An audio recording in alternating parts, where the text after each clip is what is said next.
Welcome to the Live Equity Forum. I'm Jim Davis, and I'm your Chief Deputy Director. I will be your moderator today. Thank you for your engagement on the issue of equity and racism over the past months and your continued engagement in the coming year. Equity and racism are complex and weighty issues. These are not easy conversations to have. However, they are important and will aid how we as an organization move forward. Let me go over some ground rules for today. Today is aimed at a broader conversation on equity and inclusivity. The conversations are intended to be high level and not to address specific cases. Should you have questions about a specific incident, please contact the Equal Opportunity Office at 916-227-2793. That's 916-227-2793. Additionally, given how emotionally challenging this year has been, please remember that the Employee Assistance Program is available to you. Now, through today, you can ask questions during this live forum by emailing them to askthedirector@dot.ca.gov. Also on YouTube, it is listed in the description. So today is the third conversation in the equity video series hosted by Director Tokes Omishakin. The first conversation addressed the impact on transportation on communities with District Directors Tony Tavares and Mike Beauchamp, both of whom worked on highways referenced in Divided Highways. This documentary, as well as Segregated by Design, takes a closer look at the impact of systemic racism on transportation projects and other policies and laws. The second conversation addressed how Caltrans is engaging on equity with Jeannie Ward-Waller and Rihanna Gordon.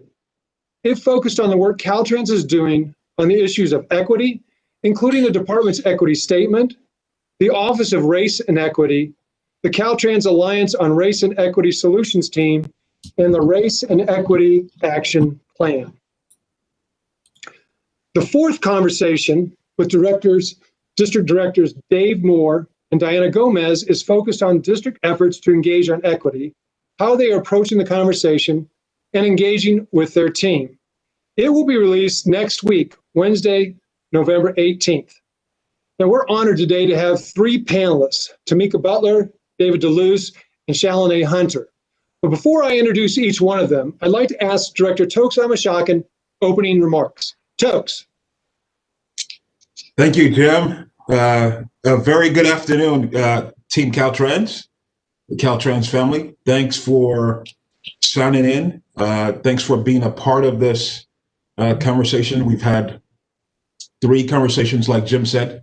We've had three conversations before. This is the fourth one, our live version. We definitely wanted to do it in this format as well, and not just recorded sessions, to really see how we could get input from you, the team, across the state. Let me start off by thanking you again, thanking you for tuning in, but thanking the panel, the people that you see in front of you. I'll start with Jim real quickly. I'll go through the rest of the team and share a little bit of my thoughts on how important this discussion is and the road that we're headed down as a department, and hopefully in parts as a state as well. So Jim Davis is, as he said, our Chief Deputy Director. Everybody knows him. He's been with us for 30 years. I'm very excited and proud of how Jim has been leading us on this issue of equity. He's been very passionate about it. He's been getting people on board. So I'm very thankful for the work that Jim does in general. He keeps me out of trouble. He keeps a lot of things off of my plate as I get very busy every day. But Jim's been great, and he's been leading us on equity along the way as well. So thank you, Jim, for everything that you do. Appreciate it. Next, I want to mention David DeLuce. If you haven't had a chance to meet David yet, you will definitely hear from him in this conversation. He's from Sacramento, has been in California a long time, and he is leading us in the newly elevated civil rights role within the department. I'm really excited for the work that David's going to be doing. There's a lot of ground for us still to gain when it comes to our engagement with small businesses, with disadvantaged businesses across the state.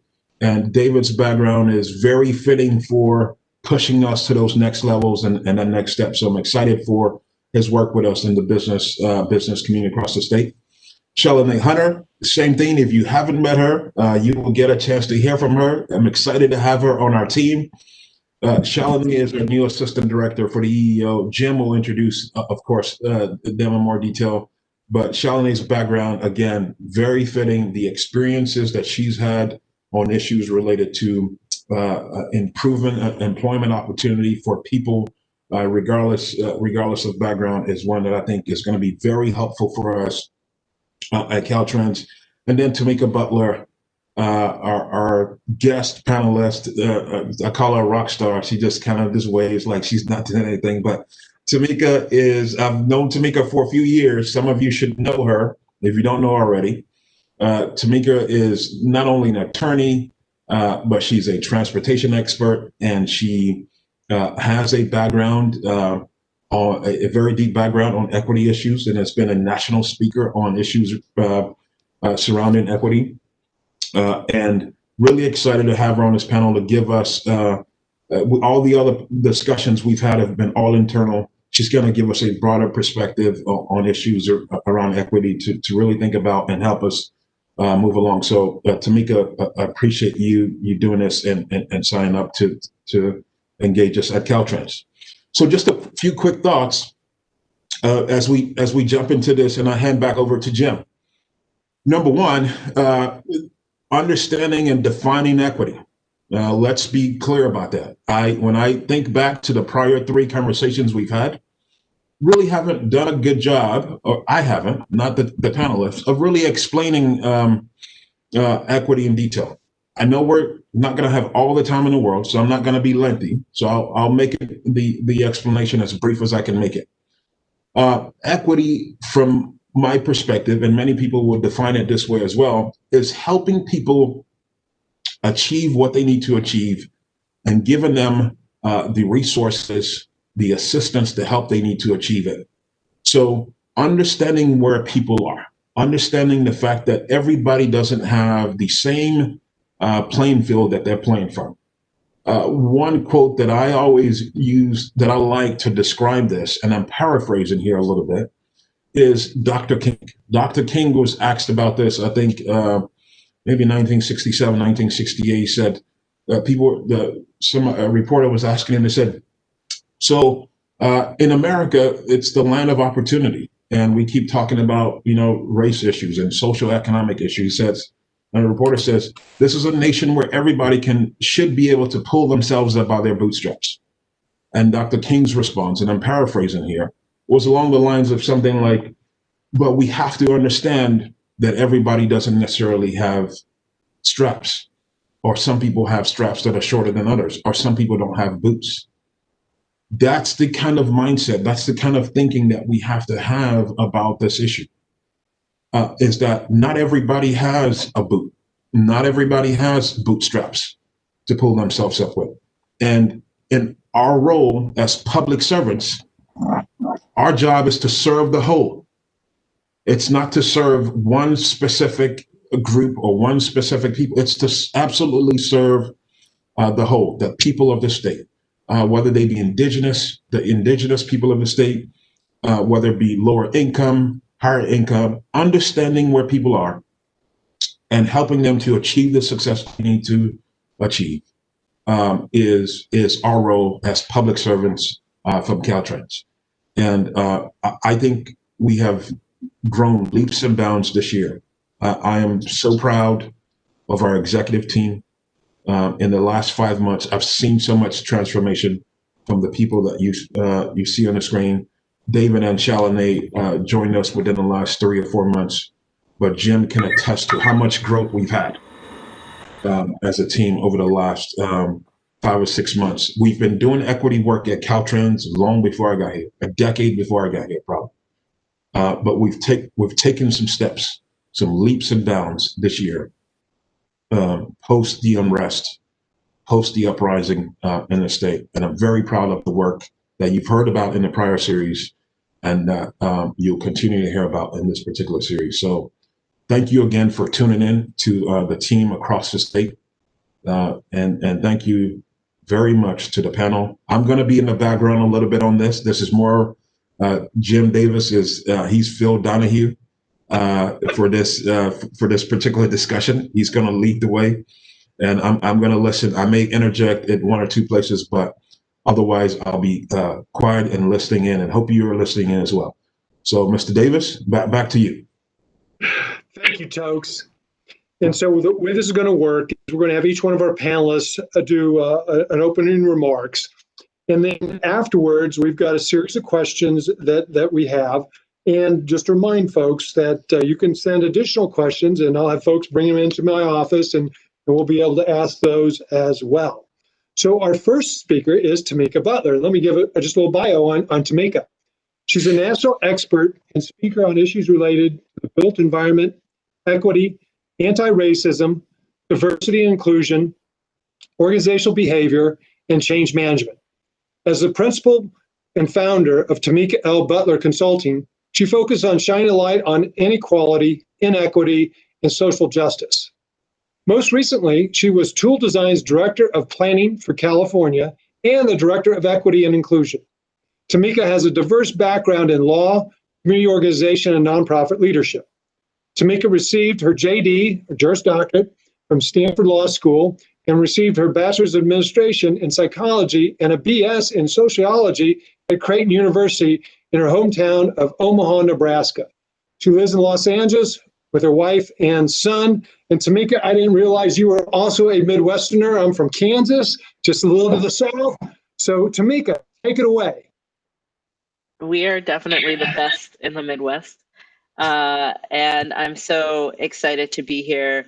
I'm so excited just to be in a state where we really are leading the way when it comes to transportation, and particularly when it comes to infusing equity into transportation. And I don't think it's a mistake that as people are floating names, for what's happening in DC. That many of the names that are floating to the top are folks here in our state. We don't want you to leave though, Toke, so don't. And I think, I think your leadership has been really instrumental. I think sometimes when we talk about equity work, and what I would encourage people to think about as we move through the rest of this conversation, is that sometimes when we talk about equity work, people want to see big, splashy changes. And oftentimes it's the smaller steps we're taking to get to the big, splashy changes. And one of those smaller steps is just normalizing talking about it. Because for so long, this isn't something we've talked about. And so I think for those of you who are tuning in and watching, as was already said, thank you for doing that. And then also for this much time to be committed by the leadership of the organization and people in leadership positions throughout the organizations. These are some of those small victories. And I think sometimes those of us who care about this, we get frustrated because we're like, well, when are we going to see change? And what we don't realize is having these conversations regularly is change. Now, it doesn't mean that we should all pat ourselves on the back and be like, whew, good, we're done with this, right? Those changes have to come. But I would just encourage people to not underestimate the power of normalizing this work and making it integral into every conversation. And frankly, for celebrating those small things that come on the way to those big victories. Because equity work is hard. Systemic racism didn't start yesterday, and so we're not going to be able to fix it tomorrow.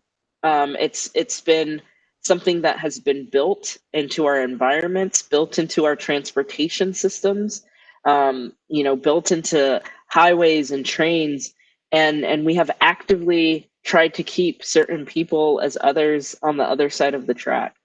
And so as we go through these conversations, I think what I want everybody to be thinking about is transportation isn't neutral.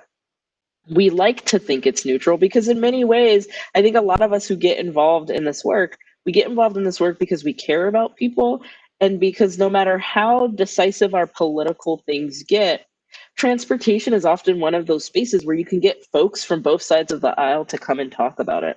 And so, in that sense, like, sure, maybe it feels non-political, but I think any of us who have done this work also know that it's highly political, that it only takes one elected official, our well-organized homeowners association, or whatever it may be, to shut something down.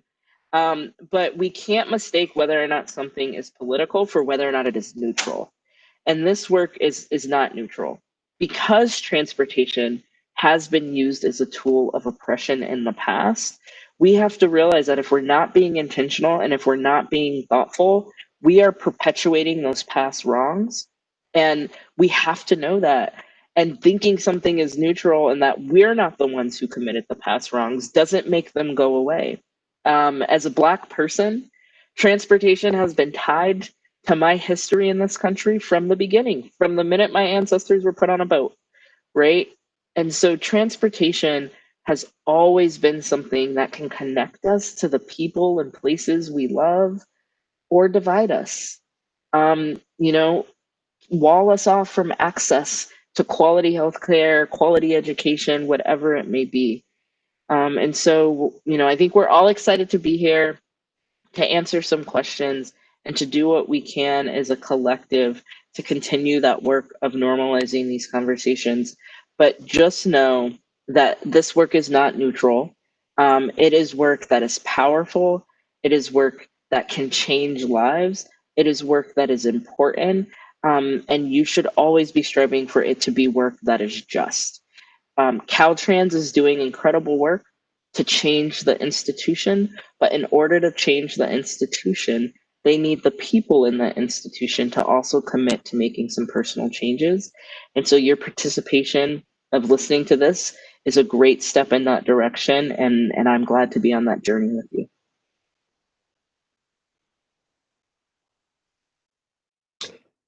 Thank you so much, Tamika. Boy, some powerful stuff there. Talking about the smaller steps and normalizing the conversation, transportation not being neutral. I hadn't thought about that, and so I really appreciate that perspective. And the thing that I think really resonates, at least with me, and I'm sure many of our colleagues, is making changes to improve people's lives. And I think that's a lot of us why we went in to civil service is to do that. So thank you so much for sharing. All right. Next on to our next panelist, David Deleuze. David is the Caltrans Deputy Director for Civil Rights and has more than 20 years of executive leadership, policy, and program management experience as a chief executive and senior leader in government and nonprofit organizations. He also is a recognized thought leader in diversity, equity, and inclusion, having led civil rights and social justice organizations and campaigns to empower communities and change lives. And those that have not seen him, David has also been on TV with his brother a lot, over the last few years. And they've done a little series together over time on the political side of things. So with that, take it away, David.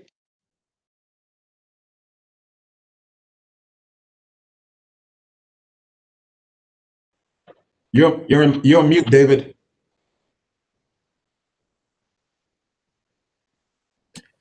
I'm going to get this right. Can you guys hear me okay now? All right, good. First of all, I want to say thank you, Jim, for that introduction. And I'm really excited to both be here at Caltrans, just in general, just being here and heading up the Office of Civil Rights. But I'm also excited just to be here with all of you today, because this is an important conversation, and I know it's part of an ongoing series. And I think Jim, Tokes, and Tamika, I think all have sort of hit on it. It's important for us to be able to break bread together and to spend time in the same space and talk honestly about challenging issues. And equity can be seen as a challenging issue. Because I think sometimes we don't really hear each other. And Jim mentioned that I have a brother. He's a twin brother. He's a conservative. I'm not a conservative, and we actually had dinner last night, and we talk about politics, we talk about policy, and while we don't agree on how to get there, I think my relationship with my brother is a lot like I think our relationship with each other, and that is that we might not all agree on how we accomplish whatever the task is in front of us. But I think we all have some real bedrock values and principles that we live by, and we all want the same things. I don't care if you live in Parchester Village, in Richmond, or in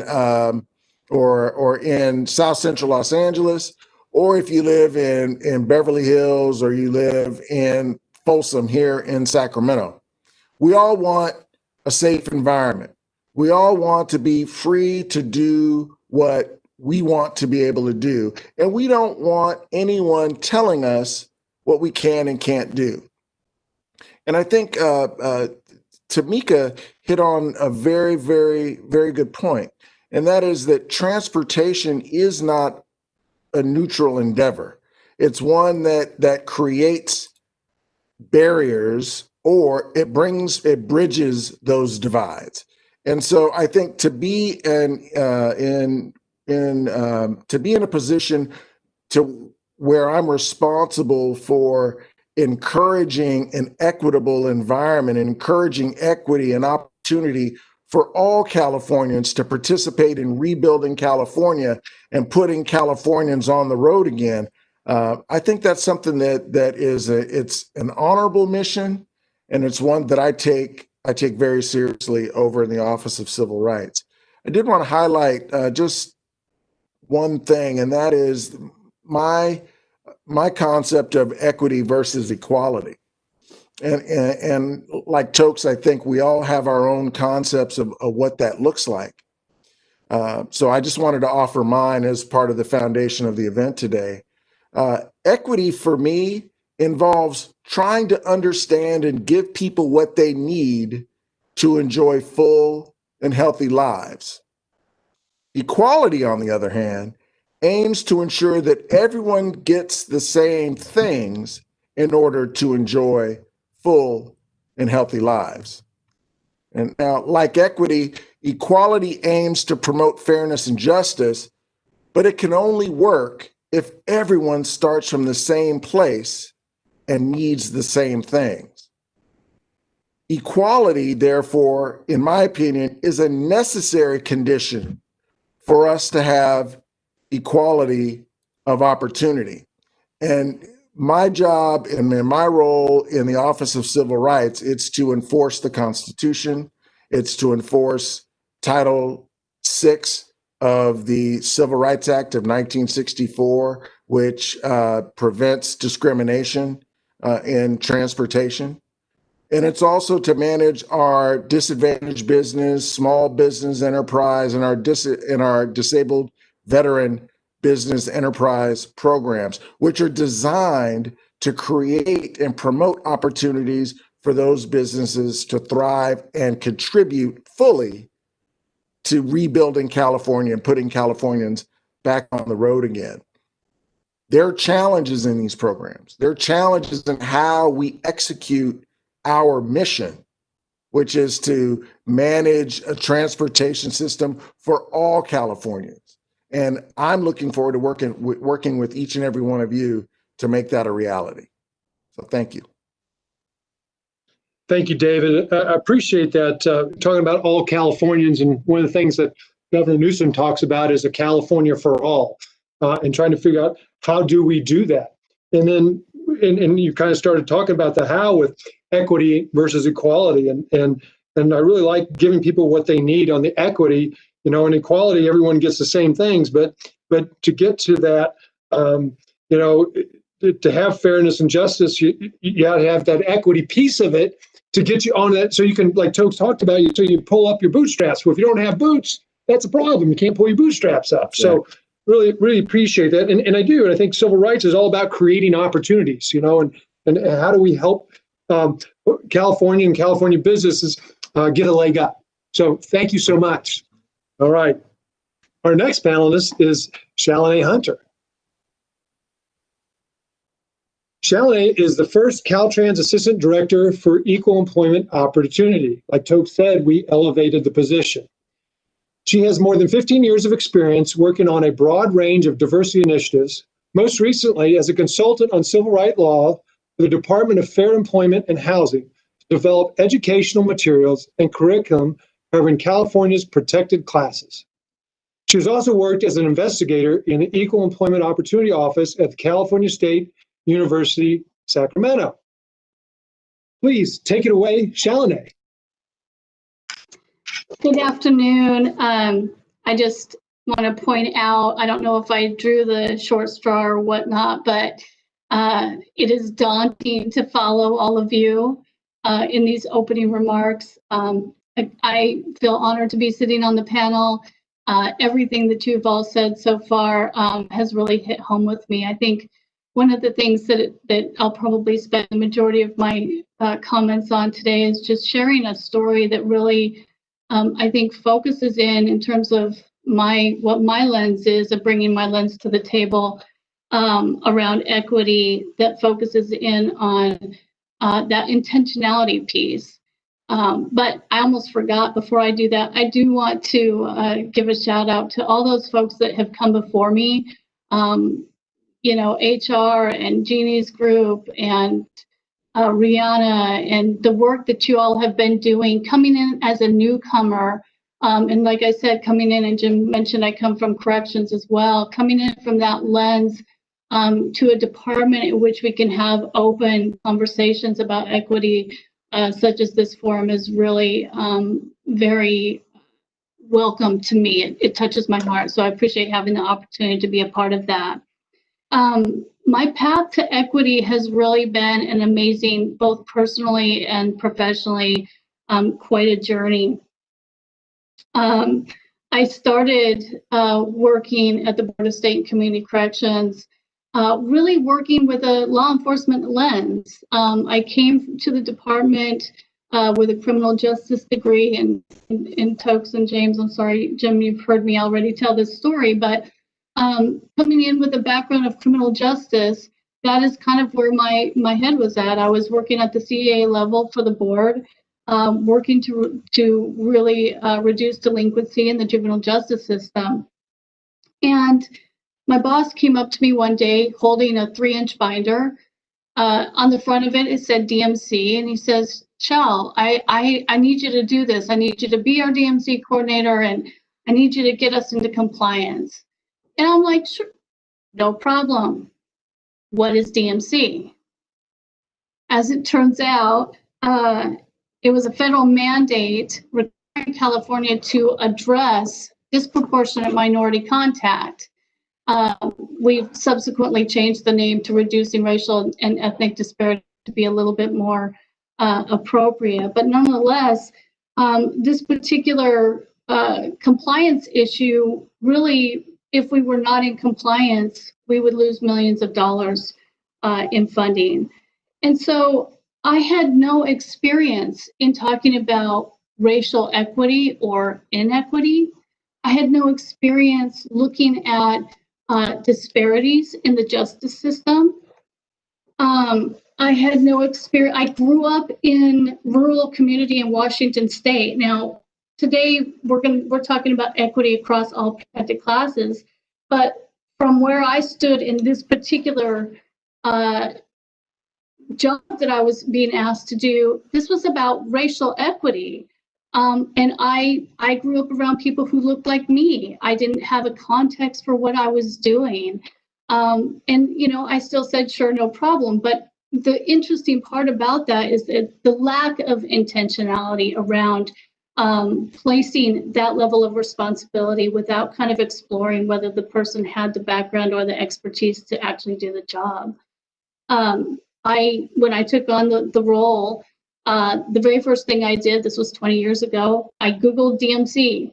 I was lucky enough to find an expert, a brilliant man who is a leader nationally and internationally in reducing racial disparities within the juvenile justice system. So I cold called him and introduced myself as the state DMC coordinator for California. one of the most diverse states in the country. And I said, I need you to help me. And there was a long, long pause on the end of the other side of that line, that phone call. And then he said, wait, you are the DMC coordinator for California and you don't know anything about racial equity. And I had to say, yeah, I don't. This is problematic. Every other state in the country has the same exact position and is doing the thing, identifying who is going to be in that role with little to no intention. As it turns out, I was eager to learn. We ended up implementing a program that was a model for the country, but the only way that happened was because the gentleman I mentioned earlier ended up becoming my mentor and a very good friend of mine. And he donated his time to me. He taught me about bias. He told me when I was making mistakes, and I make them still. He gave me the room to figure out how, with everybody's help, how to do the best we could for kids of color across California. And had that not happened, I really feel like the lack of intention is extremely harmful. So it really was the beginning for me in terms of my journey to understanding how important a department's equity, a commitment to the equity is. And that goes for transportation, that goes for education, it goes for corrections. We're all in the same boat together. How we do on that, I think, is really led by that level of commitment. When we want to provide equitable services to diverse communities across California, we have to develop intentional efforts, both in terms of representation and diversity, access, and equity, and as well as that inclusion.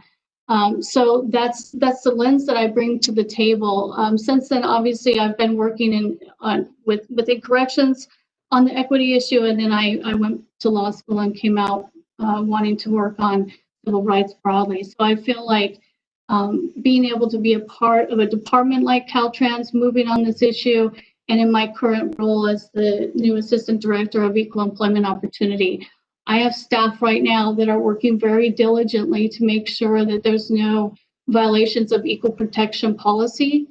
And I've got staff that are working, chomping at the bit. I talked to them this morning, really anxious to help get some implicit bias training out. We have a lot going on and a lot to come, but I appreciate being here and thank you. Shalini, thank you so much for sharing your personal story and being vulnerable. I really appreciate that, and recognizing this is a tough subject and it takes intention, like you talked about, to develop, to grow, and to learn, and to be able to make a difference. And that's what we're talking. That's what we're talking about. Thank you. And one of my colleagues here at Caltrans, he told me to be vulnerable, so I figured I would share. Thank you. Definitely appreciate that. So now we're going to get to move into the Phil Donahue portion of the show, where I get to ask some fun questions. And one of the things, though, that as I ask a question and I ask panel members question, if another panel member wants to join in, please feel free. Or if a panel member gets a question and needs a lifeline from one of the other panel members, hey, that's okay too. All right. So we're going to have some fun with this. And so the first question I got, and Tamika, I'm going to start with you. Okay. And these are questions that we've received from our Caltrans team over the last few weeks. Now, some of these questions came in the form of a page, and so we had to do some editing to get it down to something succinct to ask these questions. So let me go ahead with the first one. Tamika, I am working on the development of express lanes. Express lane systems continue to grow through the lane conversions of HOD, or high occupancy vehicle, to high. What should Caltrans consider to ensure equitable use of our facilities, and what steps should staff be taken to advocate for the fair access to all of our infrastructure? Often when folks hire me to do equity work, I say a couple of things. One, I think sometimes when we want to do equity work, we go straight to the work and say, okay, how do I do equity? And the first thing I always say is there has to be some internal work. And that's whether or not you're talking about hiring, right? Like, internal culture, you might say, well, we want this workplace to be more equitable. So we're going to go out and recruit a bunch of, young Black engineers from an HBCU, a historically Black college. But if you haven't done the work to make sure that the workplace is a place where folks feel like they can be their authentic selves, then you're going to bring in a bunch of those Black engineers and they're just going to leave, right? And I think it's the same way when we're talking about project specific work. Sometimes we just want to get to the outcome where it is more equitable, but we have to realize that the process and some of the stuff you do before you get to the actual project is just as important. And so sometimes it's not, can I make the width of the lane different to be more equitable? Now, sometimes it is, right? If you're thinking about a bike lane, is it wide enough for a hand cycle? But other times it's what was the process we used to make determinations. And so a lot of the types of projects that Caltrans does on its huge scale, there are some like public notification requirements, there are some public meeting requirements, but I think the first question folks have to ask themselves is, are we doing the bare minimum that we just are checking the things off the list? Or are we really engaging in a process that would allow folks to share their concerns and that would allow folks to engage and really tell us what they think? And I think that is really hard. It's really hard when we have, budgets that have to be spent down by this time and this way, but it is different to do outreach than it is to do engagement. And in transportation, we're really good at outreach. We're really good at going out and telling everybody what we're going to do.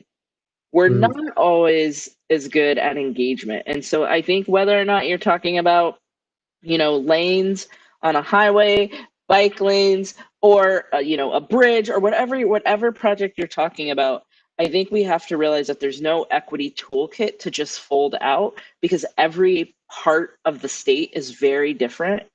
But the thing that is the same is you have to start by talking to people.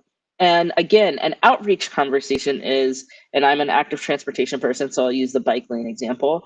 Outreach is saying, going to a community and saying, we're going to build a bike lane.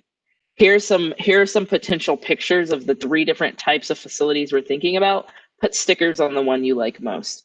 Engagement is going to that same community and saying, we've looked at the data and we think what you need on the street is a bike lane. And then people say, I don't want a bike lane. And you say, well, why don't you want a bike lane? Well, because I don't want to ride on the street. I'd rather ride on the sidewalk. I don't feel safe on the street. Well, why don't you feel safe on the street? Well, there's this, right? And that's how you start to have, that's engagement. And so it is a little scarier because you have to be open to the fact that folks might not want the same thing you want.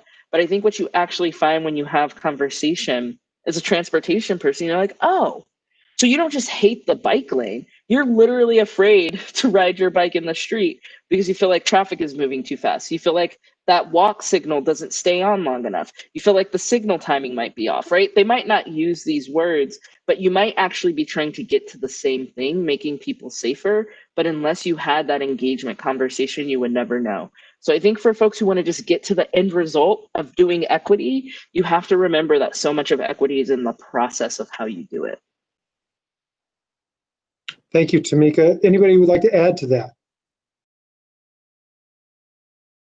Okay. I think she hit a home run. I mean, actually, I don't know, talking to people and hearing, not just hearing what they say, and sometimes you're not going to be able to satisfy them or give them exactly what they want, but demonstrating that you not only heard them, but that you considered their information and giving a real feedback loop, saying, we heard what your concern is about the placement of the bike lane.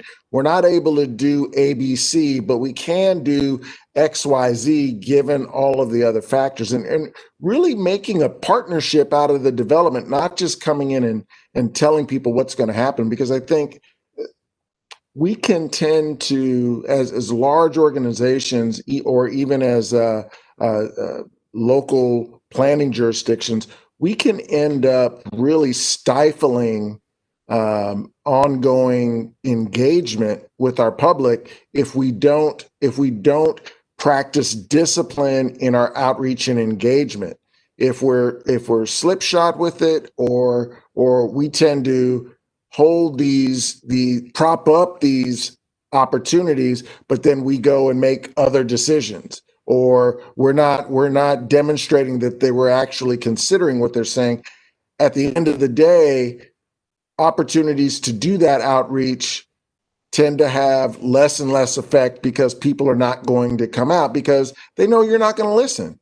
So to the extent that we can have a discipline where we're reaching out to them, treating them as partners and not as peons or people in the way, and providing them with feedback, I think creates for a much richer planning experience and creates for a much more satisfying experience with the final product.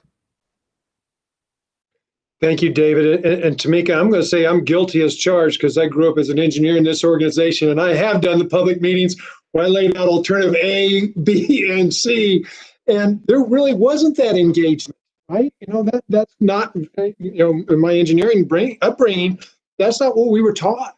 And so this is a new vocabulary, a new way of thinking. And these are the things that, as we look at our 5 priorities in partnership engagement that Tokes has been bringing to our community here in California and Caltrans. So thank you for sharing that. All right, David, I've got first question for you. Many of the communities that we serve have an older population. Many of them do not have access to social media or even participate in social media. This population has seen what works and what does not work in their community. They are a wealth of information. Back in the old days, if you wanted to get the word out, you went to the community events, social outings, and even church events. How does Caltrans plan to do community outreach in the future? That's a very good question, and it's one, quite frankly, that I actually get quite a bit, because one of my principal jobs and one of my principal responsibilities is to manage positive customer relations, which means all of our stakeholder groups, we have to find a way not just to tell them what we're doing, not just to do outreach, but to engage them. And I think there's a couple of things that we can do. First of all, we definitely have to we have to go back to the future. We have to try and not just do the easy thing, which is send out emails to an email list or do a phone tree and call association, the alphabet soup groups, and send a flyer or send a survey monkey out to groups and have them, people are survey monkeyed out, right? We're sending all kinds of surveys everywhere. And I'm a huge survey person. So, I totally understand. But we have to get to the person-to-person, hand-to-hand combat that is engagement. We have to do more of that, and we have to prioritize that as a public agency and one that deals with the public on the level that we do. We literally are where the rubber meets the road, right? That's what our transportation infrastructure is. We're where the rubber meets the road.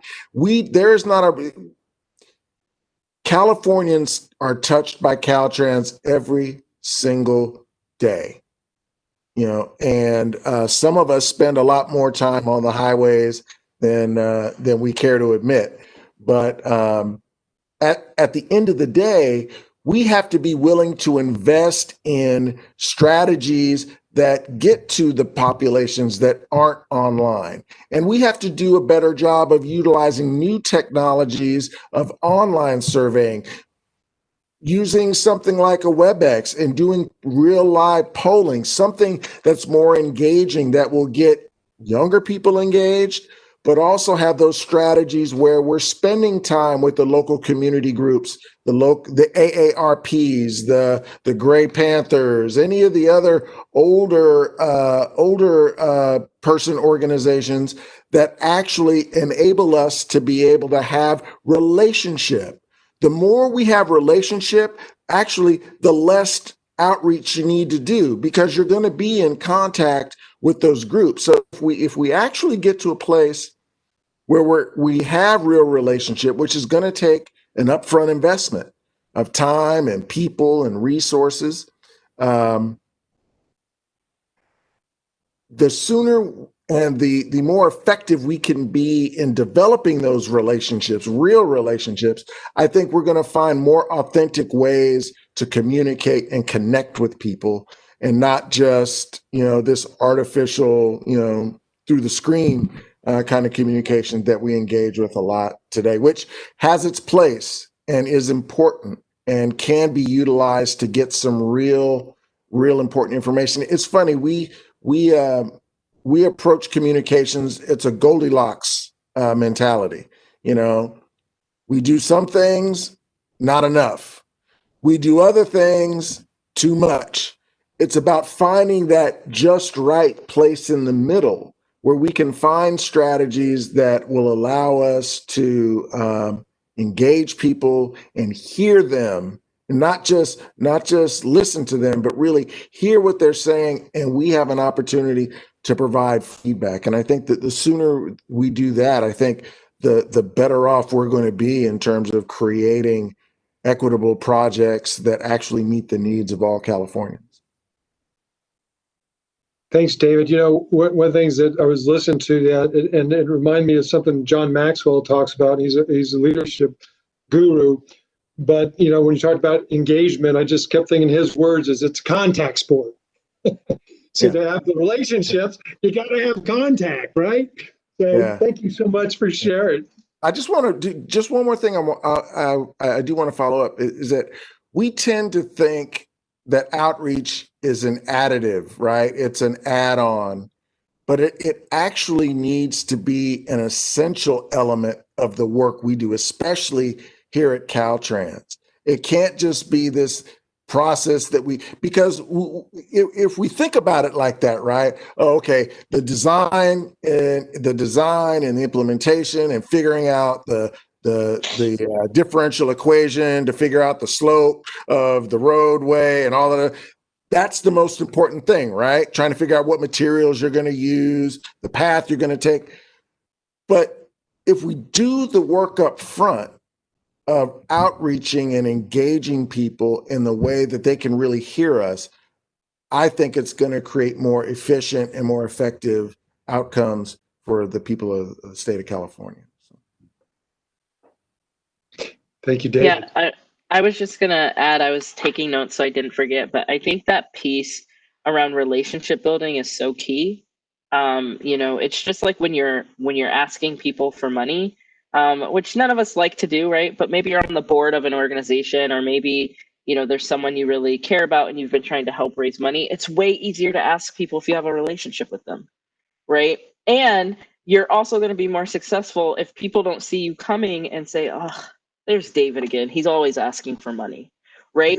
And so the whole point is you build a relationship even when you don't need anything, even when you're not asking for anything, so that when you do have to ask for something, you already have that trust. People already know that you're someone who cares about the community, who's been in the community. And I totally agree with David. Sometimes it feels like an additive or like more work, but it is more work to try to do it after the fact than it is before the fact. And if for whatever reason as government folks, you feel like that's not really our job, then again, equity can show up in other ways. Sometimes people think equity is only something that, maybe planners do or the community engagement folks do. But the reality is, no matter what job you have in an institution, you should be thinking about, how can I make my job more equitable? When I was the executive director of a nonprofit, our office manager was like, I'm not really doing project work, so I don't know how to do equity there, but I am ordering supplies. I can decide where I'm ordering them from. I'm ordering all of our lunches. I can decide that we're only ordering lunches from small businesses or minority owned businesses or women owned businesses, right? So I think everyone has to realize they have aspects of their job. And I think contracting is a huge way that we can do things more equitable. And sometimes our folks who do contracts and kind of oversee things don't realize that maybe you don't feel comfortable going to talk to the community.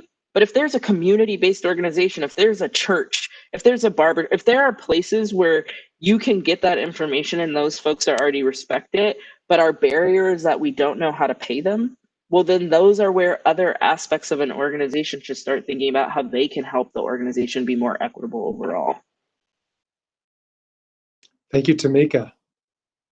All right, Shalane and Tokes, I don't know if you know this, but I think Shalane just celebrated her 1 month anniversary with us.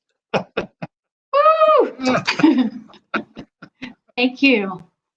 And so it looks like you've been here for years, Shalane. Good job. We'll see. It might feel like it. all right, so I've got the next question for you. Has Caltrans made progress on a directive addressing gender bias and giving a stronger stance against microaggressions? Yeah, thank you, Jim. Before I answer that, I do want to just take back my earlier comments about going third, because listening to David and Tamika is really just a fun learning experience for me. I could listen all day long and just sit back. I'm envious of you, Tokes, because you're getting to listen to everybody. So, yes, definitely highly motivated to interrupt any microaggressions that are happening. They can impact the health of our organization. And really, it's about making employees of all races, all ages, ethnicities, feel unwelcomed. And so when that is happening, it's almost like we could go back to that engagement piece. That engagement piece, we were talking about it from the external standpoint, but it is very much required from my office to the folks, all of you employees, that we are engaging with you to make sure that you have the opportunity to give us your feedback. I think one of the things about a directive addressing gender bias or any microaggressions that might be happening, when they get left unaddressed, oftentimes they can turn into complaints, and they end up in the other side of EEO, which is the investigation side. So certainly we are highly motivated to be responsive in that way. Yes, we are making progress. We continue to work to create that environment where there's a culture of excellence by supporting all of our employees. And putting out, and this is where my answering is going to get kind of old, because the things that we're putting out, we're doing a lot. We're doing so much that the rollout is going to take a little bit of time. And so hosting equity conversations like this, absolutely a part of our making progress. We're integrating these conversations wherever we can throughout the department.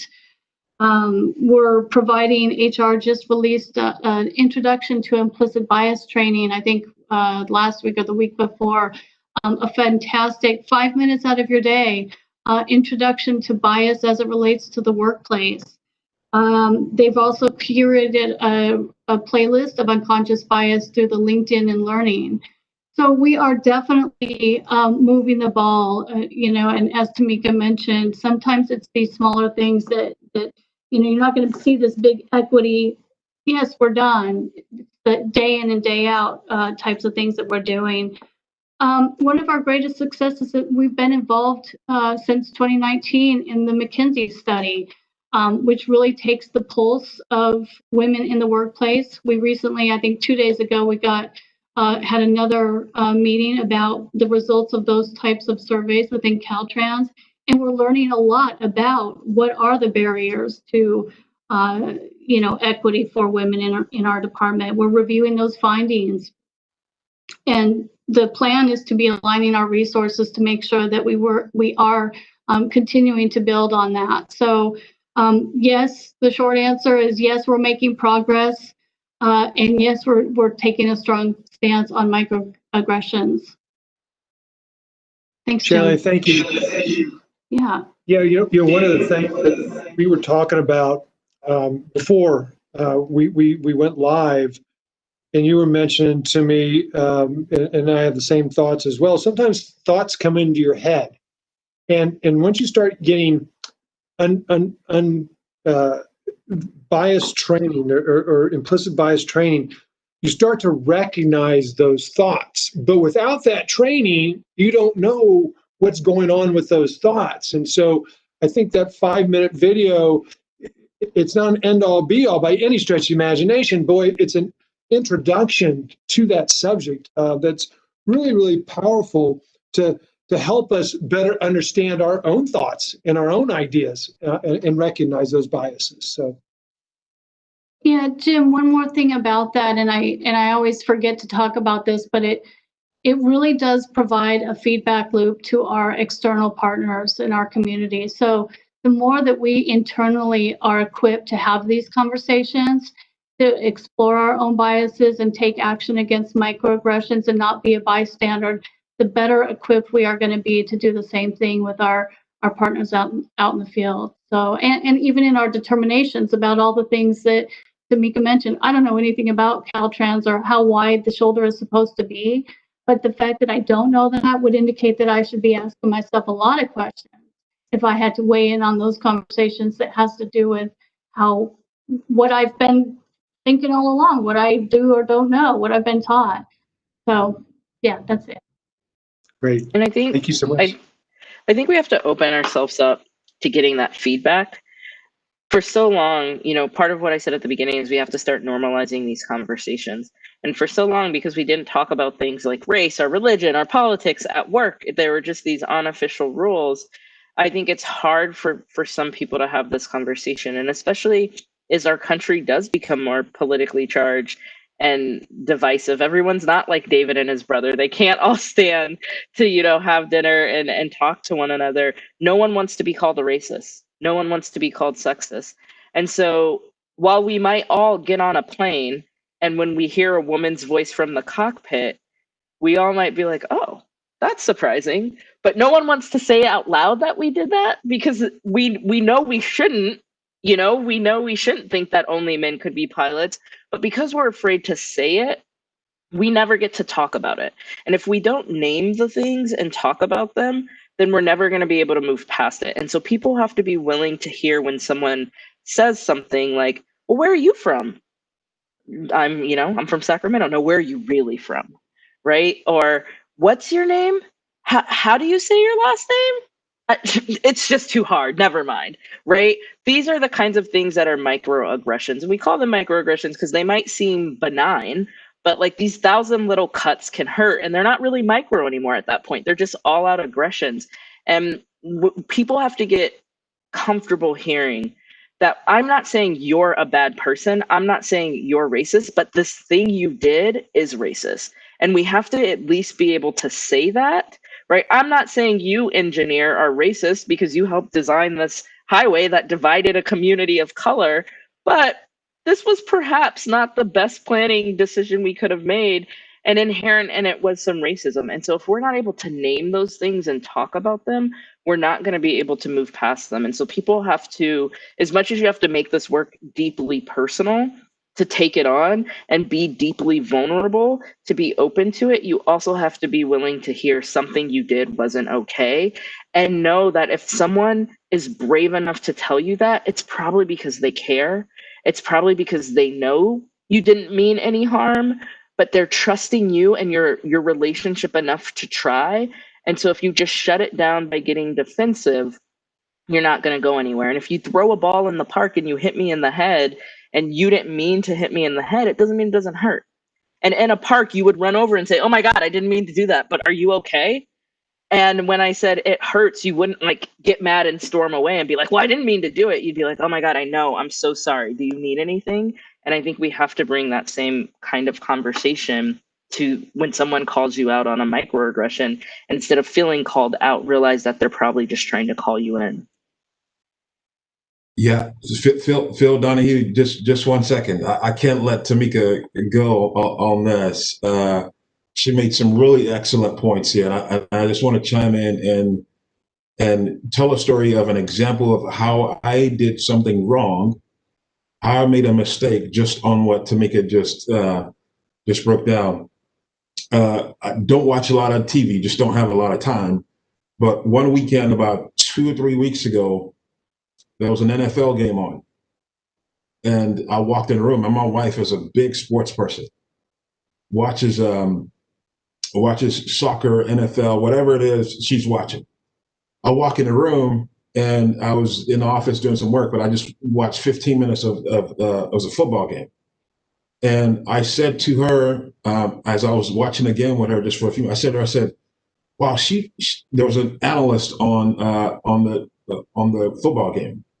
And I said, wow, she sounds like she really knows football. She knows what she's saying, the analyst.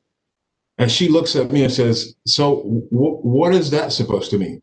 I said, well, she's breaking down the plays. She understands it very well. And she said, so if that was a guy who was the color commentator who was making those comments, would you say the same thing? Would you say, wow, he really knows football. He knows what he's doing. I thought about it. I was like, probably not. I probably wouldn't have said that. The reason why I said that was because of what Tamika just said, is that you hear the voice in the cockpit and you're like, oh, there's a woman flying us today. Like you think somehow it's a microaggression, as we're just describing. You think somehow that's not supposed to be the case. And you have these prejudged predispositions about people. And that's exactly what we're going through. But I think, like we've all been saying, the more you normalize these types of conversations and say, yeah, you're right, or I was wrong in that. And look, it was a hard pill for me to swallow that my wife was correcting me on this particular issue, but she was absolutely spot on. I hated to be corrected in that manner, but I had to listen, because she was absolutely right. But these are examples of how we live our lives on a daily basis with these prejudged predispositions about people, these implicit biases that the more we talk about them, the more we think about them, the more we can do better. So Jim, before I hand back over to you, I'm sorry, Phil, before I hand back over to Phil, I'm going to put you guys on the spot real quick along these same lines. And I'm going to start with David. And I don't know if you were pre-warned that I may do this. I'll come back to Tamika later with a off the cuff question. But David, Shalane, and Jim, you go last real quick. David, there are people within the department right now. We're 22,000 people at Caltrans. There are people within this department. I don't know what percentage it is that may be listening to this. They may listen to it later, or they said, I don't want to hear it anyway. And they're going to say, why do we keep wasting time talking about this? Why is this important? I mean, what is this whole equity thing about? Let's go do the work that we need to do, pave roads and build bridges, and we're done. Why are we having this discussion? So, David, what is not that you will be able to get them over the line for them to say, David's got a point. But what are some of the things that we can use to explain why this is important? And so same question for Shalane and Jim. Mm-hmm. Well, I think I would start by just saying that we all don't know the complete unedited history of Caltrans and the development of California. We don't know what all went into it. What we do know is how we experience the cumulative work that has been done over the decades by the California Department of Transportation. And where you stand depends on where you sit. If I lived in the path of the 105, or I lived in the path of the 210, or I lived in the path of I-5 here in Sacramento at the time that those facilities were being built, I have a particular perspective about the efficacy or the usefulness of the development that went into building those freeways. If I'm an engineer on those projects and I look at the long list of things that I was asked to consider, if I'm a planner on that same list, I'm looking at the long list of things that I was asked to consider. If I'm on the construction team and I look at the long list of things that I was asked to consider, the impact on the indigenous community or the indigenous folks that live there was not among them. The people whose houses got bulldozed and moved up and moved out, those concerns were not on my list. Fast forward to today. We are being asked right now, one of the five biggest issues we have right now is the age of our infrastructure. And it's coming to the end of its useful life. And so we're now having to make decisions about, do we build new stuff, new big and shiny freeways? Do we build them in the same place? Do we build them in new places? We're making the same kinds of decisions that we made 50, 60 years ago when we were just plowing cornfields and people's communities. We're making those same kinds of decisions today. But now we recognize, we know what the past is. We know what we did in the past. We uprooted and destroyed whole communities. We divided whole communities. We placed environmental justice issues right smack dab in the middle of what were once thriving communities. We ruined the economies of those local places, all because we wanted to put a thoroughfare through. But we know that now. We know what the long-term impacts of those kinds of decisions are. So the reason we have to talk about it today, the reason is that we haven't learned from the past. So we are now in 2020 having to construct thought processes for our planning. We have to construct outreach and engagement processes because what we do now is not working to really get at the root and understand what our communities really need and how can we mitigate the negative impacts of the work that we have to do. So because we've never done this work before, the needs are there. We've got 50, 60 years of data. We've got data coming out of our ears about the negative impacts of what we've done. Not casting blame or aspersions on any of the amazing engineers, architects, and designers and construction professionals who did their job. But in doing their job, they created an environment that had real consequences for people and communities and economies. And so now we know better. And what my father always used to tell me is, if you know better, you do better. We know now. So now we have to make better decisions, which means we're going to do things differently than we've done it in the past. And that's okay. But we have to get people on board in the right direction, making the right decisions so that we can reduce, mitigate, or eliminate those same kinds of impacts. I like that, David, as a reason to explain why to staff, why we should be having these conversations and why we should be engaged in issues around equity more. Shalane, your thoughts, and then Jim, I'll hand back over to you. Sorry to hijack you. I told you it was coming. Shalane. Yeah, thanks. That was brilliant, David. I agree with everything you said. So I'll try to add my little personal take on it. When I think about equity, I think about fairness. When I think about my kids not having a fair, quote unquote, fair shake, I get really upset at that idea.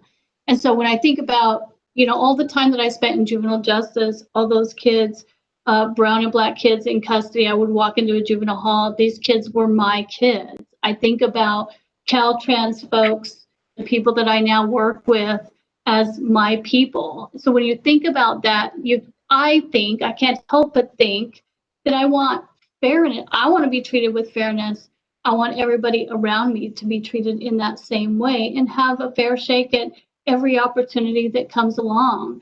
And so when we are making such dramatic, as David talked about, impactful decisions about people's livelihood, whether or not their business gets taken, if I think about it from the standpoint of I spent my whole life working, or I spent 5 minutes, doesn't even matter, 5 minutes or my whole life working for this business, only to have it come, bowled over by a highway without any thought, maybe there was thought, maybe there wasn't, but if there's no thought or intentionality around that, it doesn't seem very fair to me.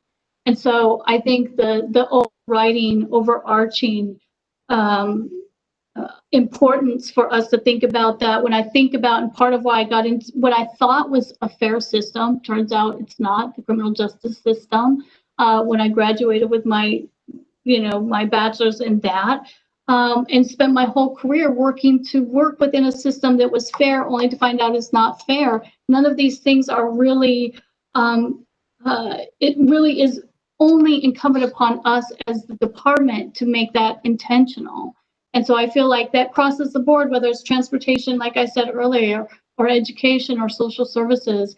It is critically important for us to have the ability to have these conversations so that everybody has that fair access. And I mean, one of the things that everybody wants to kind of debate around this is the equality versus equity.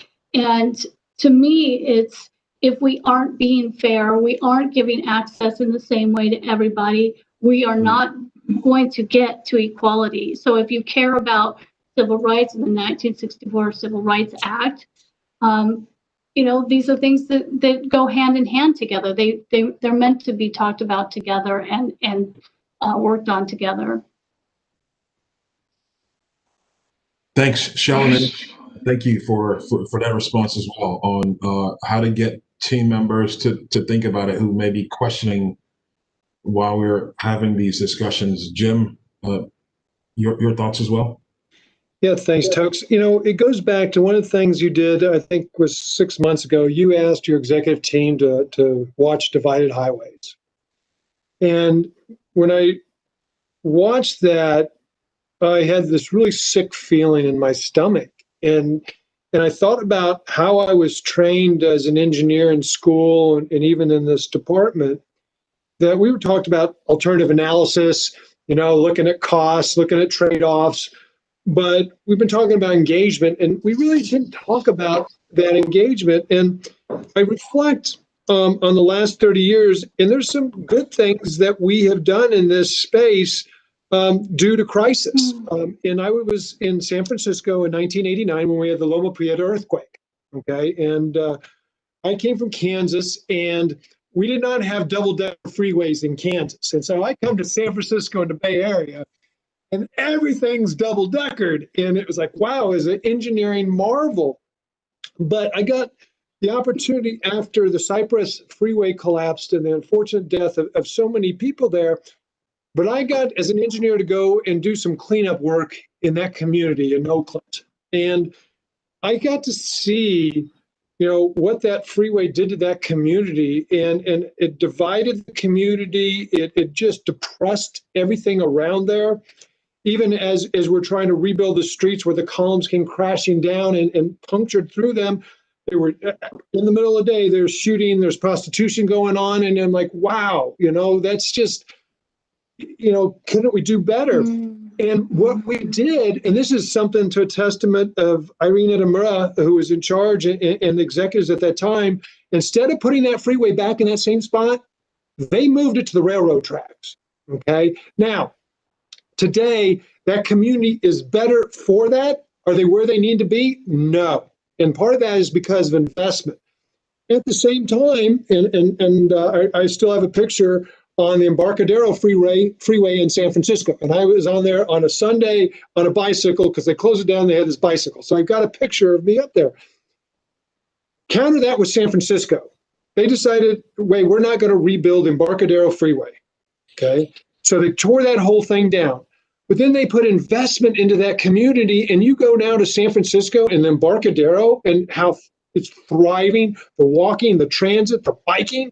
The community, it's alive and vibrant, and so these are things that we have done at Caltrans or chose not to go back and do that were conscious that made a big difference, and as an engineer, and Tokes, Mike Beauchamp, our district aid director, shared with us here a few weeks ago something, and I won't do justice what he said, but he's been asking his engineers as they come in, and he's been asking equity type questions.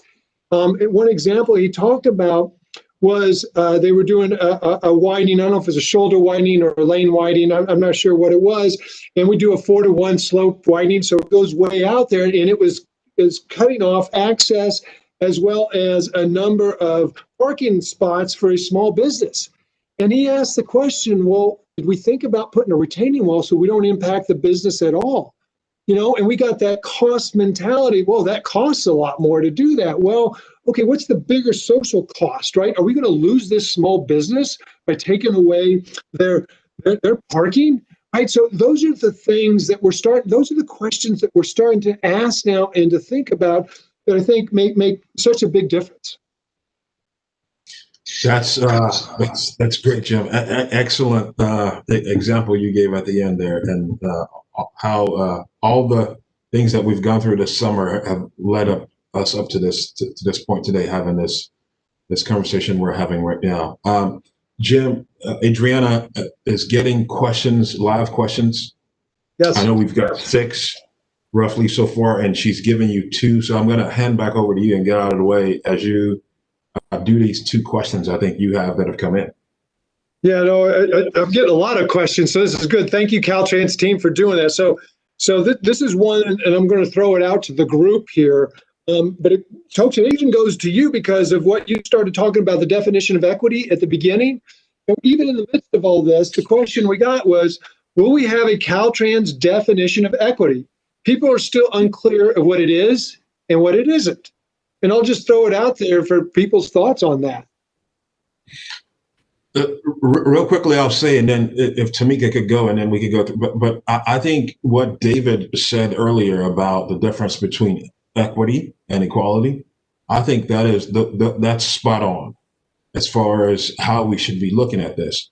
But for those who are still wondering, what we're going to do around this, as far as clearly defining in writing, this month we should be releasing Caltrans an equity statement from Caltrans, and it will call out not only a definition of what we should be doing or definition of what equity is, but it will also list out some action steps that we should undertake and that we're already undertaking. But Tamika, your thoughts on the definition? And I didn't mean to.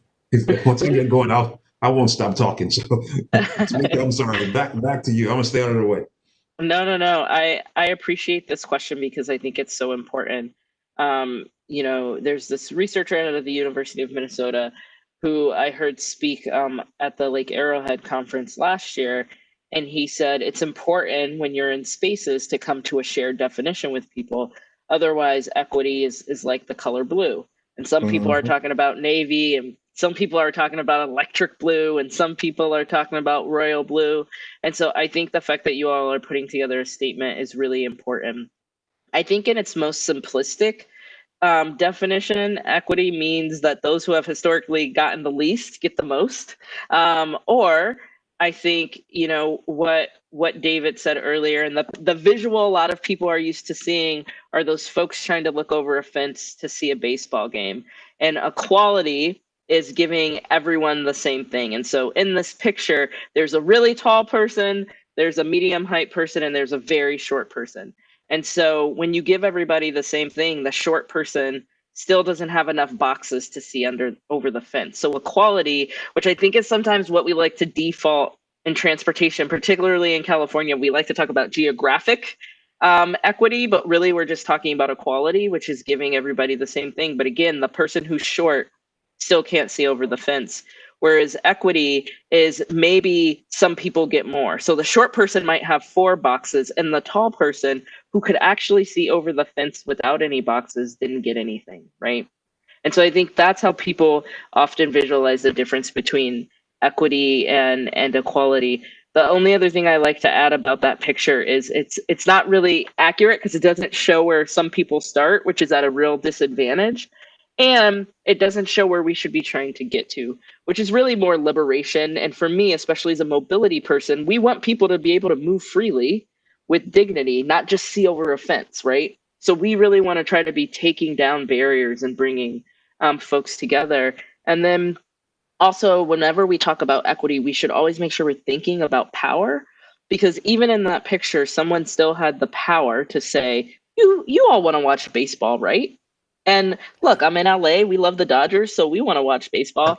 But what if you don't want to watch baseball? What if you want to coach a team? What if you want to sell peanuts? And so that's that piece about making sure we talk to community. So before we decide what they want is for us to give them boxes to see over the fence, let's ask them what they want to do. Because if they don't want to even watch baseball, then we might have invested all this money, time, and resources and helping them see over the fence, and that's not really what they want. So defining equity is really important, but also understanding power dynamics inherent in that is really important as well. You gave a great auditory version of a visual, and I want to encourage people to Google equity and equality on the web, and there's the exact example you have. Plus, there's a half dozen other examples that may help people relate to equity versus equality.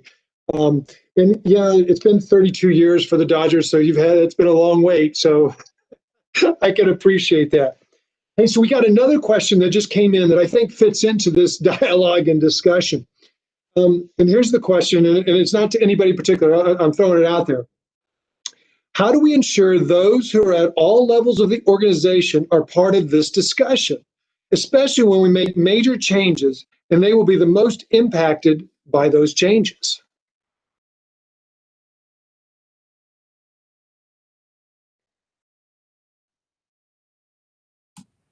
I'll jump in. Yeah. One of hey now. One of the things that I think we talked about earlier is that engagement piece, right? And I feel like making sure that everybody has that opportunity. I mean, that actually is the epitome of trying to make sure that the conversation is heard by all, and really that fairness piece.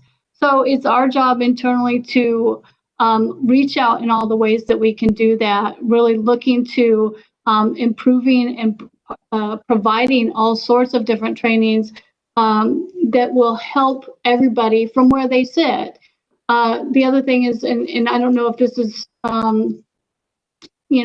where it makes sense to talk about it, but I feel like a little bit of that has to do with how we engage folks that are maybe at the maintenance crew who aren't in front of a computer all day. And so we kind of have to think outside the box in how we engage and making sure that they are a part of the conversation. I think one of the things that our division intends to do is really solicit our entire department around looking for their own remedies for whatever might be a current barrier for them at every level. So that, anybody else want to jump in on that?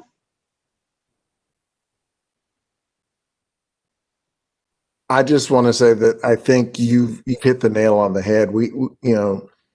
We have to reach out to our people where they're at and try to figure out what's the best way to reach them. This is a message that it's intended for everybody and everyone needs to hear it, but not everybody's listening for it, right? Not everybody's listening for this conversation. And there may be folks who should be hearing this message, for instance, who aren't tuned into this webinar.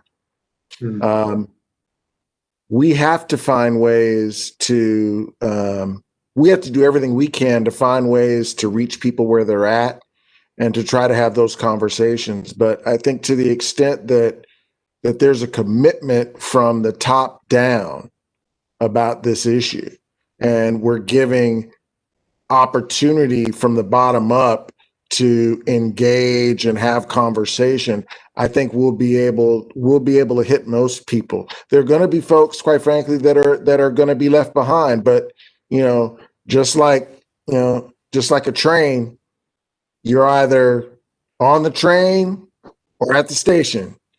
But the train is leaving whether you're on it or not. And people have to decide whether they want to be part of the train. And I think it does come down to personal responsibility. That, to me, that's kind of a funny conversation to have in this equity conversation, talking about personal responsibility, because there are some folks who argue that equity is nothing but giving something to people who don't take personal responsibility to go get it themselves. And so to talk about this issue of personal responsibility, there's some ironic justice there.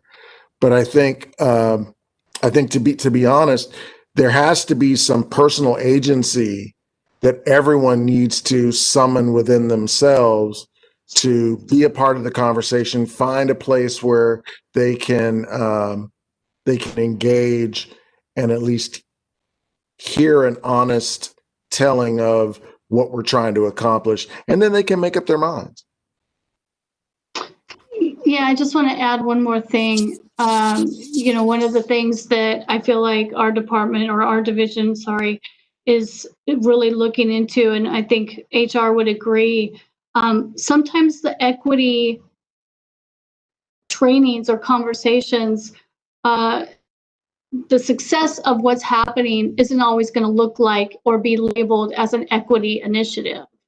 We could be looking at data district by district, and that isn't necessarily going to be called out as one of the equity initiatives that we have. However, learning to look at our demographics and having those conversations about department demographics and our communities we serve, I think is certainly a big, really important part of our what our department is wanting to accomplish. And so that I would say that's the other piece for reaching everybody is sometimes they don't know that they even want to participate in the conversation, but then they hear something like that and get interested and get engaged. Shalini just said something that really sparked something in my head. Those of us who are here at Caltrans that are in the position where we are in charge of the agenda or in charge of the discussion have a unique opportunity to move the equity conversation forward or not move it forward. I had the opportunity to have a conversation with an amazing transportation professional in a state that there's not a lot of embracing the notion of equity, but this person has been able to create an environment where innovation can happen, not because they went out and created an equity agenda with a 10-point plan and got a budget augmentation to implement an equity strategy. It was about getting a team of folks together to ask the right questions in the right settings where they're doing planning, they're doing budgeting, and they're identifying priorities, and they're making decisions about how those priorities are going to fall. So for the managers and leaders in the agency, I want to encourage them that it's, the equity conversation, you don't have to put it in neon lights and signs and put it at the top of your agenda saying, we're having an equity discussion. Sometimes it's about the questions you ask, the follow-up questions, the conversations you have at lunch, when we can have lunch together. But it's about having those conversations and asking the follow-up that is needed to make people think, and then holding to a particular set of outcomes and expectations. I am getting question after question after question right now. So this is, they're flowing in. I think, and I'm going to ask, and some of them are similar, but I think what I did want to add that we are in the process of getting ready to roll out our strategic plan. One of the things we're talking about is, and I think when with WebEx, we're starting to think is, okay, how do we, as the executive team, actually engage all 1,000 managers? Can we have a forum that does that? And then how do we have those managers then engage with their 22,000 employees and trying to do that? But we have equity as not only as a value, but a goal in our new strategic plan. And so I think that engagement at all levels is critical for success, and to have this dialogue and to go through this thought process and to grow. Let me ask a question, and we've got it in a couple of different ways. But here's the general gist of it, is what can Caltrans do to correct inequity? And this is inequity as perceived, and I've got them from Black folks, brown folks, Asian folks, Middle Eastern, or women. And I've been, one question even gave us all the demographics, that we publish in our fact book on what we're made up of here in Caltrans. But Chalene, is that something you could take a stab at starting to talk about a little bit?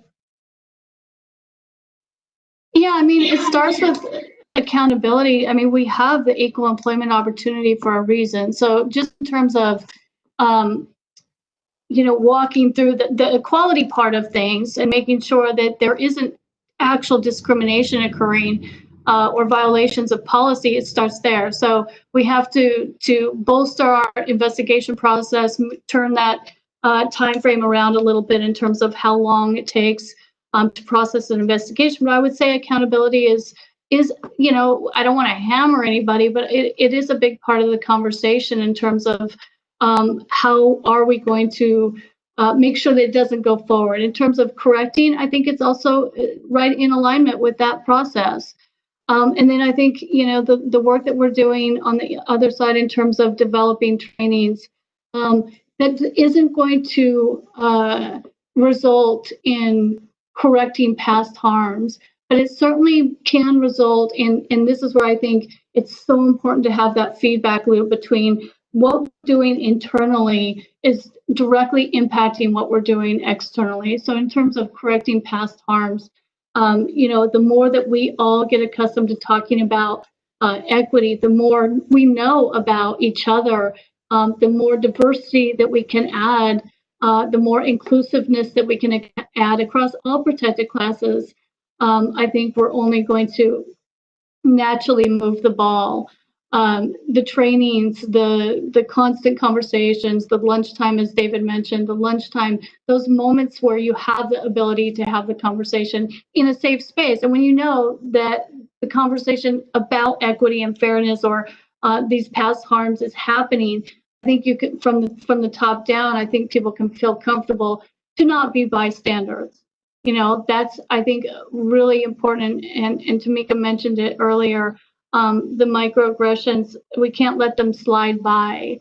Those that may not reach the scale of an investigation, but they certainly are opportunities for us to practice what we want to see from others. And that, I think, is also another way to really get on board with the, correcting past harm, whatever the demographic is. It's on me and all of us as the Caltrans family. My division has a role to play, and a pretty big role in terms of training and making sure that we are in alignment with the law around equal opportunity. But it is also really a big part of what we all are doing, and really not allowing those things to slide by when we have the opportunity to call it out in a professional and courageous and courteous manner.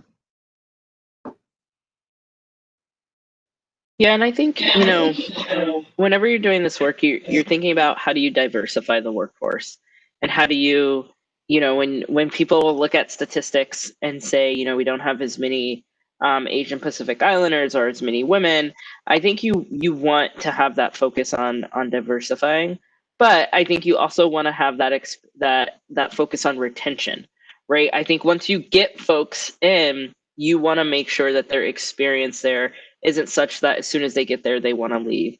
And so, and I think something we've all said is we all have a personal role to play in this. We all have a personal role to play in the type of environment that it takes for folks to feel welcome. And we are getting to this point where ignorance simply isn't the answer. Well, I didn't know, right? There are a lot of departments and teams, whenever you're in the transportation space, that might be all men, are all white folks. And so those folks are responsible the first time a woman is hired, the first time a person of color is hired. And it's not okay to say something like, well, we always told jokes like this, or we always talk like this, right? So I think we all have to realize that there's something to be said about recruitment and diversifying, but there's also really, really important work to be done in retention and about thinking about the culture of a place and your personal role and how you contribute to that culture. So Tokes, we're kind of coming to the end. I've been your moderator, but I've not been your timekeeper, and I've not done a great job in that. But I just got handed one question that I think is important to ask. And then if it makes sense to you, Tokes, then we can maybe move into a conclusion, if that's okay. I was doing my David impression. I said, yeah, that sounds good, Jim. Okay. And this kind of goes into, kind of ties in, and this is a hard question, but I think it's a valid question and something that we need to consciously think about. So what do you say to people who are fatigued by the continued equity conversations? Some people are concerned that because they are not Black or brown, they will not be given a fair shake for promotional opportunities. Is that for anybody or is that for Tokes? That's for anybody. Well, my first response is imagine how people of color and women feel. If you feel triggered or fatigued about the conversation about equity, imagine how people of color and women have felt for the decades that they have been here, to be passed over for opportunities, to not see their concerns addressed, they've been ignored, and to see that the same decisions keep being made that do not reflect the interest of all Californians. It is this whole conversation about equity is like dancing on the edge of a razor blade, because at the same time there is an acknowledged need to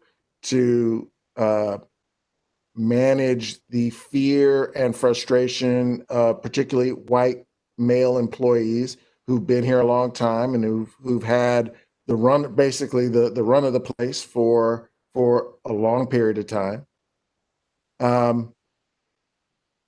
And managing that fear is one way that we're going to be successful, to get them to understand that this is not about running out white people. It's not about running out males, but it's about incorporating everyone into the opportunity that is Caltrans. This is not a private agency. This is funded by the taxpayers of the great state of California.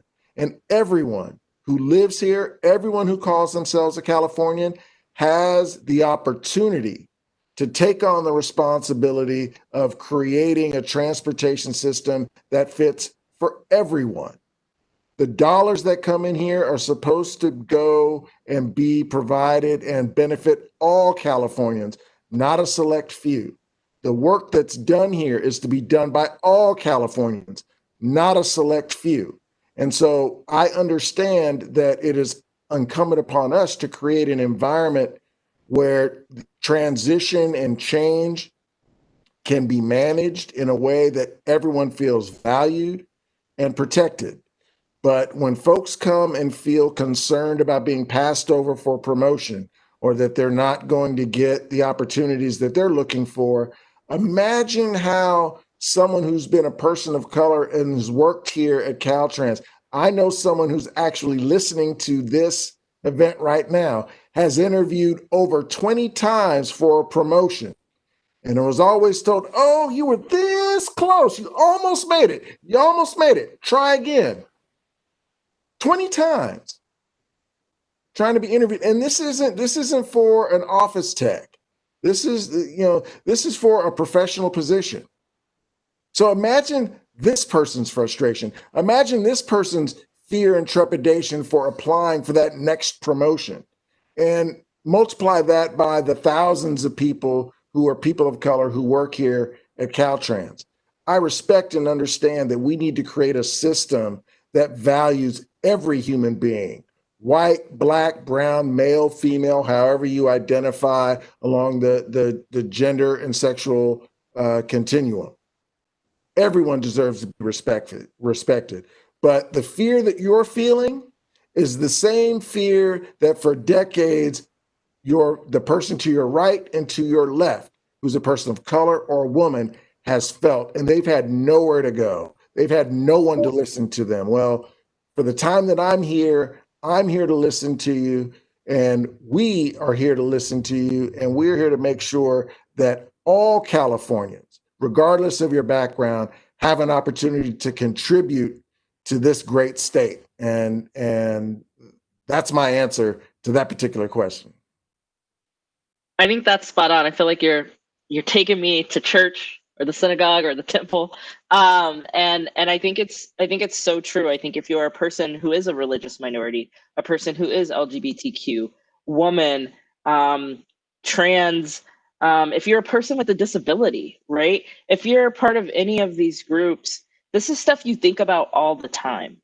You know, as a Black person, when someone crosses the street when they see me coming, I don't know if they're doing it because they're scared of me because I'm Black or because of COVID or because of whatever it may be, right? But these are things that run through my mind fairly quickly.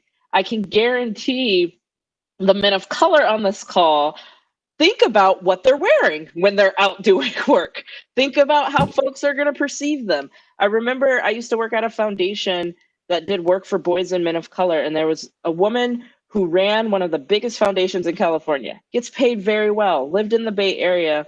And the first time her Black son said, I want to take BART by myself, right?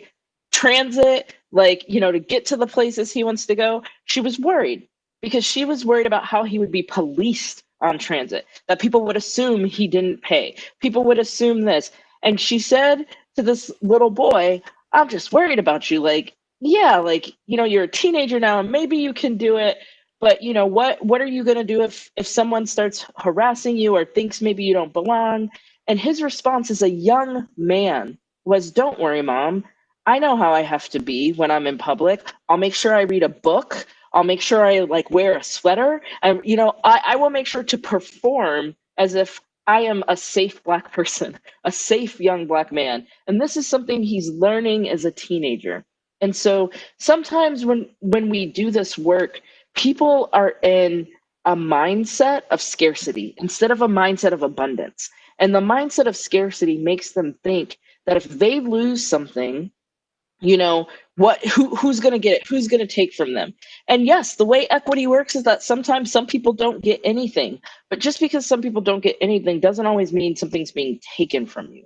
It means that you've had the privilege to never think about some of these things that, as David said, folks have been thinking about forever. And so we can't get into this oppression Olympics of who has it worse. Indigenous people. Think about how long they've been thinking about these things, right? Like, I am on stolen Tongva land. All of our land use, all of the things we do, it's based on a system of taking from others. And so what's happening isn't that people are like, it's not fair, I might lose something. What people are actually saying is, I've never had to lose anything before. And now it's not fair because now it's impacting me.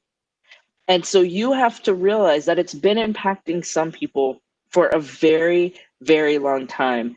And what I always say, you know, I serve on a lot of boards. I like giving back.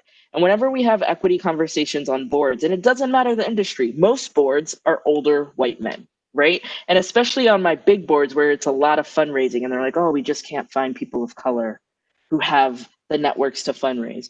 But whenever we have equity conversations, a lot of the white men start to say, well, should I just step down?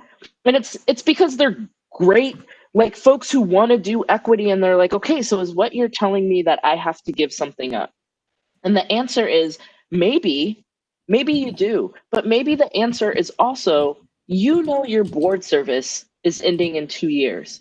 Take it upon yourself to mentor a young person of color, to make sure they know about this organization, to connect them to your fundraising networks, to make sure that when you leave, because you have power, because you're respected, because people trust you, and they're going to say to you, who do you think could do this? Who's that person you name? And so when all of us sit and think about the 5 people we trust most professionally, when we need to fill a job quickly, when we want someone good to give us advice on something, if we think of that list of people and it's all people who look like us, all people who have similar backgrounds, well, then you have to start asking yourself, is it really that you're being asked to give something up, or is it just that you're being asked to think about something differently for the first time? And again, if you are being asked to give something up, there are many people who have given up a lot, and the reason it feels different now is because it impacts you. And so you just have to, I'm not telling you to feel good about that, but you have to face that. And you have to know that in this equity work, there are going to be those feelings. And as David said earlier, I want to bring you along at a good pace, but you're also going to become obsolete if you can't figure out how to do this.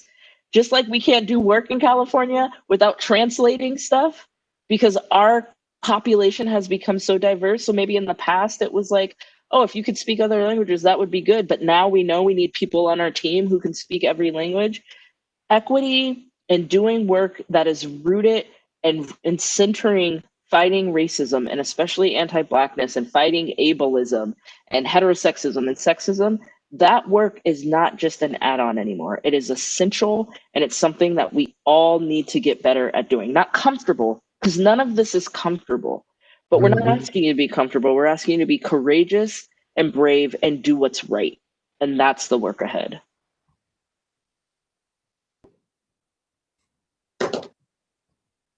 Mika, I think you should be a minister. Well, I was going to say the same thing about David. She just dropped the mic, Jim. She just walked out. So what I'd like to do is kind of conclude and then turn it over to you, Tokes, for some final comments. But I do think there's some folks on our team that I want to thank, and I want to thank Adriana Surface, our chief of staff, for really doing a lot of hard work behind the scenes. Jeannie Ward-Waller, Rihanna Gordon, we've talked about a number of times. Kimberly Erickson, who used to be our chief of staff and now is the division chief of Right Away. Aaron Holbrook, Ellen Greenberg, Aaron Ochoco, our audio-visual crew with Jim O'Brien, John Bilney, and Tony Arias. Without you guys, this would not have happened. Thank you so much. I want to thank our panelists, Tamika, David, and Chalene, for spending time with us and investing time with us today on a very difficult subject. I want to thank our employees for asking such deep and rich questions. And Tokes, I want to thank you for pushing us to be better. And with that, I turn control over to you, Tokes. Wow. Powerful discussion, powerful day. Really glad to be concluding the series on such a high note. Thankful to you, Jim, again, for your passion that you have for this issue, not just this issue, but for the department and for leadership issues in general. I really appreciate how you bring that passion to this work every day. To Chalene, same thing. I said you've been here for 5 months, but that means that you've been doing really good work. It's only been a month, and you've been off to a good start. So thank you for your efforts in leading a new division. I know there are challenges there, but you've taken off already. So keep up the great work. David, same thing as you. I probably thought you've been here for a year, but for you, it's probably been only 3 months, roughly. But thank you as well for leading the office and the energy and passion that you're bringing to the work as well. Tamika, appreciate you. Good to see you again. Glad to. I wish you were still on the commission, but I understand how those things work, because I think you could have been just as impactful in the NGO side. I mean, on the CTC side rather, as you are now running your own private entity. But really appreciative of your comments. Just really powerful stuff. Thankful for everything that you've done. And Jim, the people that you've thanked behind the scenes as well. I'm very appreciative of that team and all the work that they've done. A quick reminder, Tammy McGowan, also somebody important to mention. She's always in the background somewhere throwing something at me to catch it and read. And she's just passed a note here. The last conversation that we had, we forgot to mention this, or I forgot to mention this, will be airing next week. Not this conversation, but the one that we just had. And you got to tune in for that. A lot of good information in there as well. What day, Tammy? The 17th. The 17th. Let me quickly conclude on this note, along the lines of what we just talked about, and Tamika talked about this very well. The importance of normalizing a discussion like this. If we don't do it, if we're not uncomfortable, we're not going to grow. It's in that uncomfortable place that we get a chance to experience growth. And if any of us sit down and think about it for a moment, all those next steps we've taken in our life, whether it be a personal life or professional life, every single one of those steps to the next level, they involved something uncomfortable for us. So we have to do something that we thought, ooh, am I going to give up something here? Or is this going to be painful in some kind of way? But I'm appreciative of our team. This work, at no point, I can promise you, do we get to put up a flag that says mission accomplished. It just doesn't happen. There's no mission accomplished flag here. This work is a work of a lifetime. It's a work of a lifetime. We constantly evolve. We're never going to be perfect at this. Nobody should ever feel like they have that pressure on them. Like, I have to get this right every single time. Even me, I gave the example of 3 weeks ago when I went through it with my wife. So it's something that we constantly grow. I learned from that, her correcting me, that microaggression. This is a work of a lifetime. There's no mission accomplished banner that goes up here. And I'm excited and very thankful for our team, the Caltrans team, for allowing us to have this conversation. Thankful to Governor Newsom, his leadership on a California for All, CalSTA Secretary David Kim, how they've embraced equity as well. So actually, the next airing is Wednesday, the 18th. I was wrong. She gave me incorrect information. Now I'm blaming her. But again, thank you guys very much. Appreciate the time. Tamika, thank you. Appreciate everything that you're doing. Thanks for having me. Thanks a lot, everybody. See you later. All right. Bye-bye.